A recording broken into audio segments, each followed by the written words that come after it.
Hey everybody, Killer Cruise here, bringing you another Theater Thoughts, this time in the new Fantastic Beasts and Where to Find Them, which is the Crimes of Grindlewald.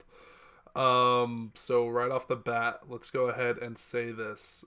This movie does not have a lot of Grindelwald. For a movie called The Crimes of Grindelwald, it does not have many Crimes of Grindelwald. So if you are going into this expecting to see a lot of Johnny Depp, rethink that. So other parts of this that I need to talk about in the spoiler-free part of this. Dumbledore also is not in most of this movie.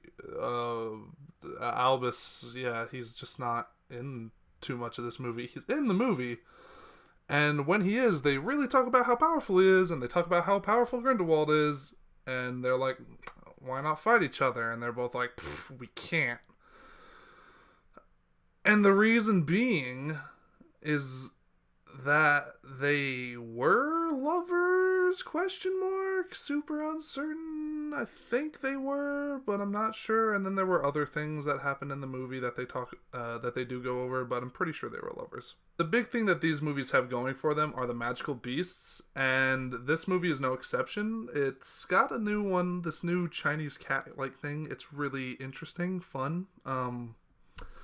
It was one of the better parts of this movie. There were these, what are they called? Familiars? Yeah, familiars. There were these cats in the Ministry of Magic in Britain. I believe it was the Britain one. Maybe it was I think it was actually the French, the one in Paris, so I'm wrong. But those were also really interesting. The best part of this movie, to me, did involve Grindelwald. It's towards the end of the movie, and he does this thing where he's trying to convince a bunch of other true bloods, which are, full bloods, to join him, and it was super interesting. And the way he did it, I found really great because it showed how good of a villain he is. And that sucks because we know that somebody else is going to come up and be a better villain than him, sort of.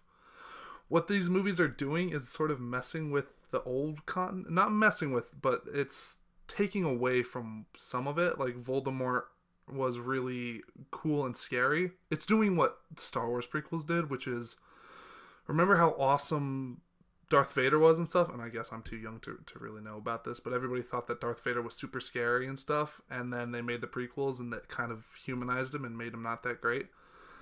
I feel like they're going to be doing that with Voldemort in a way here. Voldemort's not in these movies, don't get me wrong, but it's going to take away something from his story that's going to make him not as scary anymore, and that sucks, and I'm scared about it. I think that Grindelwald is just laying the groundwork for what's to come, and that is unfortunate because Grindelwald's a really cool villain.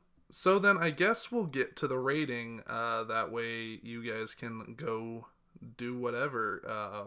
So if you're a big Harry Potter fan, go see it before someone spoils it. Otherwise, see it on your streaming service of choice when it comes out. If you don't care about getting spoiled, stick around too. But I would just wait until it came out. I would just wait until it comes out on a streaming service to watch it again. Or if you're not that big into Harry Potter, just wait until then, or the Wizarding World, I should say. But yeah, that's my opinion. It's okay, kind of messes with the timeline a bit. The best parts of this movie are about the beasts, and the magic is not too great. So yeah, thanks for watching. If you're clicking away now, please leave a like, comment, subscribe. Go ahead and insult me and tell me about how much I don't know about the Harry Potter universe, because I don't know too much. So yeah, now on to the spoiler stuff. Let's go ahead and start with some of the big part of this to me, which is this movie is just a big game of who is who and cat and mouse and what is happening. So what I mean by that is that this whole movie is just trying to find out Credence and who he is. Is he Lestrange? Is he not a Lestrange? Is he this? Is he that? What is he? And that's what this whole movie is. And people are trying to hunt him. Grindelwald wants him for power, and the Ministry wants to kill him because he's powerful, and blah blah blah blah blah. And it's like, what? Okay, I get it. I want to know who he is and why is that important. And then when the end of the movie rolls around, yeah, spoilers, you get to know who he is. It is sort of important, and I am interested to see where they go with this. I want to see the next movie because they've set some things up, and I am very excited. The other thing is how powerful Grindelwald is. When they show him, he's very powerful, and I really enjoyed it. But like I said, he is going to lose, and that sucks so much because I really liked him. He's super charismatic, and the scene that I really like towards the end of the movie is he's trying to convince other wizards to come to his side by showing them visions of the future and talking about what's going to happen, which is World War II and stuff like that, and saying how humanity can't be trusted and stuff, and it's super great. But it sucks because he's going to lose, and then Voldemort's going to come up, and maybe I need to rewatch the Harry Potter movies to see how scary he is or how charismatic he is, but based on that, maybe it's not going to kill too much of Voldemort for me, but for this, I feel like it's just him being a proto, like a pre-existing Voldemort, and Voldemort's going to be like, oh, I'm going to learn from his mistakes, which are fine, but, you know, Grindelwald like doesn't get talked much about in the original stuff like at all. But then again, it could be something they're trying to hide. Oh, and the Abracadabra curse, like that's just used all the time. Like people are just like they don't even say it. They're just like zap, like it's done. What? I guess maybe what's gonna happen in this movie or in this series is like the like Crucio and stuff like that. Those curses are just gonna become outlawed, but I don't know, so can't really say.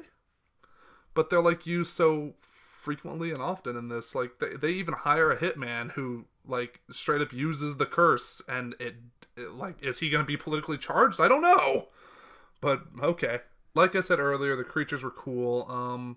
The plot stuff, there was some plot stuff that didn't go anywhere, like Newt's new assistant, Newt's travel ban, that had like barely any impact on this story. Like he just hides most of the movie and stuff, and it's like, why? Oh, who cares? Grindelwald's tongue being removed? Question mark. Was his tongue removed? Was it not? They say he has a silver tongue, but they cut it out. And did he? Did they really cut it out? Because he's talking throughout the rest of the movie, and I don't know. Maybe they, I think maybe they cut out the tongue of the guard that was watching him, but I'm super not sure. But there's just a lot of things in this movie that are interesting and cool, I'll say, and I am excited to see where it's going to lead this. But in terms of the original stuff, I don't know if it's hurting it more than helping it. But I'm going to rewatch the movies and really give my full opinion on it then. But hey, go see the movie if you're a big Potter fan. If not, wait till it's on Amazon or Netflix or I already said Netflix. I meant to say YouTube. But yeah, that's just my suggestion. Anyways, if you guys like this video, leave a like, comment, subscribe. Take it easy, everybody.